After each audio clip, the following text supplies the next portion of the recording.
Assalamualaikum warahmatullahi wabarakatuh. Segala pujian bagi Allah yang pengasih lagi penyayang. Salawat dan salam kepada Nabi Muhammad sallallahu alaihi wasallam dan kepada sekalian keluarga, sahabat dan pengikutnya. Kali ini kita akan mempelajari ataupun menyemak berbincang tentang adab berdoa, ya, yang dinukilkan oleh Al-Imam Al-Ghazali, ya, yang memberikan 10 adab, ya, ada 10 adab untuk kita berdoa, iaitu bila, di mana dan macam mana. Baik, kita tidak perlu berpanjang lebar, saya akan pergi kepada, saya bacakan, iaitu yang pertama, iaitu kita memilih waktu yang mulia untuk berdoa. Baik. Waktu tu bila?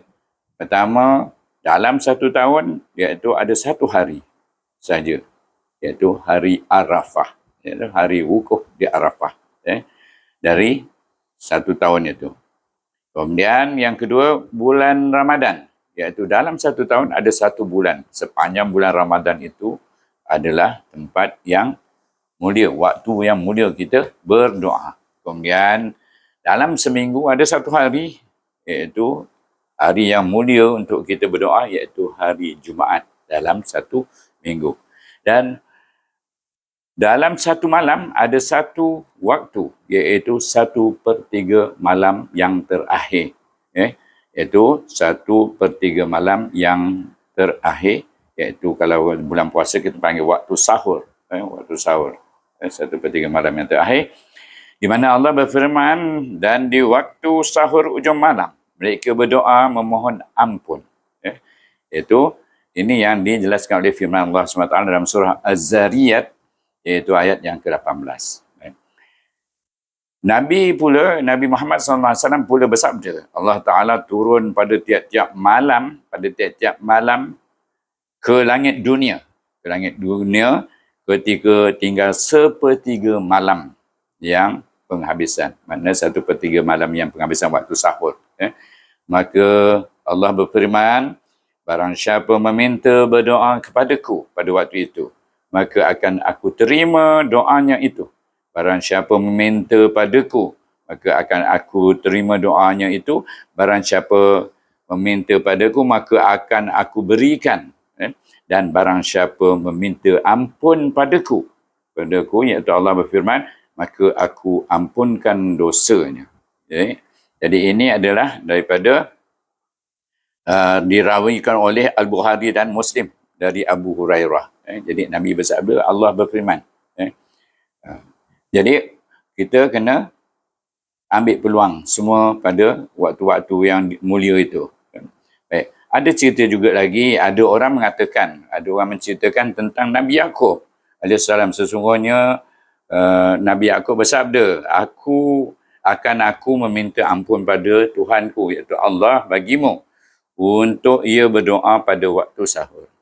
Maka orang mengatakan bahawa ia bangun pada waktu sahur. Nabi Yaqub ni bangun tiap-tiap waktu sahur mendoa, dan anak-anaknya pula mengaminkan, termasuk anaknya iaitu Nabi Yusuf di belakangnya. Maka diwahyukan oleh Allah Azza wa Jalla kepadanya, sesungguhnya telah ku ampunkan dosa mereka dan ku jadikan mereka menjadi Nabi. Jadi itu diampunkan oleh Tuhan akan permohonan Nabi Yaqub, iaitu anak-anaknya mengaminkan doanya dan Allah ampunkan. Baik. Itu yang pertama, tentang waktu yang mulia untuk kita memohon doa ataupun berdoa kepada Allah SWT. Jadi kita ambil peluanglah bagi orang yang tak pernah pergi haji, tak dapatlah nak berdoa di Arafah, tapi ada pula bulan Ramadan, baru ni kita menghadapi bulan Ramadan.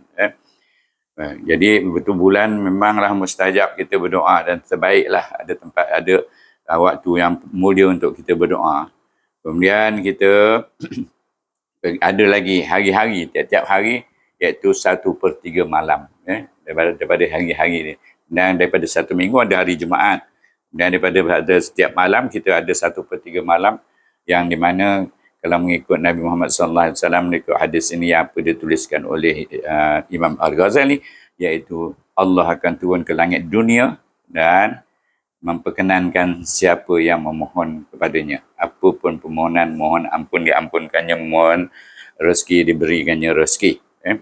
Baik. Yang kedua, kita mengambil segala hal keadaan yang mulia berkata, iaitu mengambil segala hal keadaan yang mulia, berkata Abu Hurairah radhiyallahu anhu, sesungguhnya pintu-pintu langit itu terbuka ketika bergerak segala barisan pada jalan Allah Ta'ala, iaitu orang yang bergerak pergi kepada perjuangan fi sabilillah. Tak kisah dapat perang ke, ataupun menyebarkan agama Allah, mengembangkan agama Allah, mensyiarkan agama Allah kepada manusia yang lain, ataupun kepada orang-orang yang kafir atau yang tempat-tempat yang belum sampai Islam. Ketika turun hujan, kemudian ketika turun hujan, itu sebab kalau bila hujan turun lebat tu, kita berdoa lah. Dan ketika didirikan solat-solat fardu. Baik. Dari itu, ambillah kesempatan mendoa padanya. Pada bila? Pada kita melakukan fisabilillah, peperangan pada jalan Allah atau berjuang pada jalan Allah.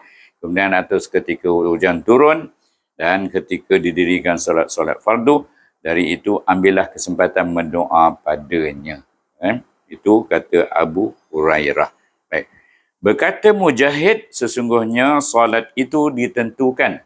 Solat itu ditentukan pada saat-saat yang baik.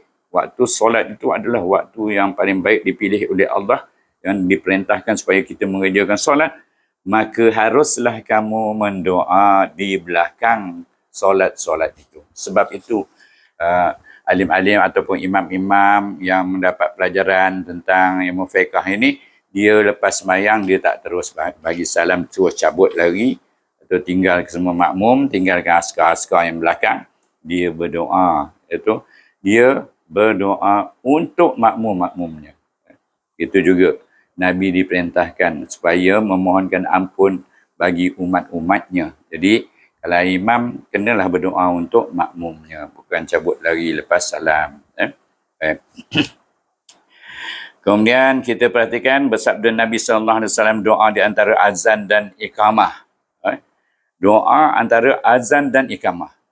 Bila dah azan, jadi sebelum orang iqamah itu, kita berdoa. Doa itu juga dia tidak akan ditolak. Baik, ini daripada diriwayatkan oleh Abu Daud dan At-Tirmizi dari Anas radhiyallahu anhu. Kemudian bersabda pula Nabi sallallahu alaihi wasallam, orang yang berpuasa tidak akan ditolak doanya. Baik. Itu juga dirawikan oleh At-Tirmizi dan Ibnu Majah dan dari Abu Hurairah. Yang kedua. Baik. Kemudian pada hakikatnya waktu mulia itu kembali pula kepada hal keadaan mulia. Kerana waktu sahur adalah waktu kebersihan hati. Keikhlasan dan kosongnya dari segala gangguan, iaitu kita bersendirian di waktu malam, 1/3 malam, bangkit daripada tidur, kita terus berdoa selepas mengerjakan solat-solat yang terutama solat tahajud. Jadi hari Arafah dan hari Jumaat adalah waktu berkumpul segala cita-cita dan hati tolong menolong dengan peroleh hujan rahmat dari Allah Azza wa Jalla. Kemudian maka inilah salah satu sebab kemuliaan waktu selain daripada rahsia-rahsia yang ada padanya yang tidak dapat dilihat oleh manusia. Dan keadaan sujud juga lebih wajar untuk dikabulkan doa. Itu keadaan masa kita sujud itulah yang sewajarnya dikabulkan doa. Berkata Abu Hurairah radhiyallahu an, bersabda Nabi SAW, hamba yang paling dekat dengan Tuhannya ialah orang yang sujud. Waktu sujud itu adalah waktu yang paling dekat dengan Tuhan kita. Ini adalah sabda Nabi SAW, iaitu hadis yang ketiga daripada tadi saya sebut tadi, iaitu di mana dia dirawikan oleh Muslim dari Abu Hurairah. Memang daripada Abu Hurairah. Jadi kemudian diriwayatkan Ibnu Abbas radhiyallahu an dari Nabi sallallahu alaihi wasallam bahawa Nabi sallallahu alaihi wasallam bersabda, sesungguhnya dilarang aku membaca Al-Quran sedang rokok. Sebab kita rokok kita tak boleh baca Al-Quran, atau sujud, masa sujud kita tak baca Al-Quran. Adapun rokok, maka agungkanlah Tuhan yang maha tinggi padanya Adapun sujud, maka bersungguh-sungguhlah dengan doa padanya, kerana doa itu layaklah diterima bagimu. Itulah yang terakhir, iaitu dalam yang kedua. Jadi semua saya dah terangkan. Dengar baik-baik waktu bila, waktu Arafah, hari Jumaat, dan yang paling banyak dijelaskan tentang 1/3 malam, selain daripada hari puasa Ramadan, bulan Ramadan. Itu saja. Nanti kita sambung yang ketiga dan seterusnya. Dia ada 10 waktu-waktu dan tempat-tempat yang mulia, keadaan yang mulia untuk kita mohon kepada Allah SWT. Sebagaimana yang Allah telah, yang kita baca dalil daripada Allah SWT untuk kita sentiasa memohon kepadanya. Dan juga ada hadis-hadis yang menerangkan pada kita untuk kita berdoa kepada Allah, memohon padanya. Jadi itulah, dengan penjelasan ini, mudah-mudahan semua dapat mengubah bila nak berdoa, dan menjaga setiap waktu yang mulia itu untuk kita terus berdoa. Kadang hari hujan kita buat saja aja. Oh, hujan lebat. Jadi, kalau waktu hujan itu berdoalah. Kerana di waktu itu adalah waktu juga yang mustajab doanya. Dengan itu saya sudahi dengan wabillahi taufiq wal hidayah. Wassalamualaikum warahmatullahi wabarakatuh.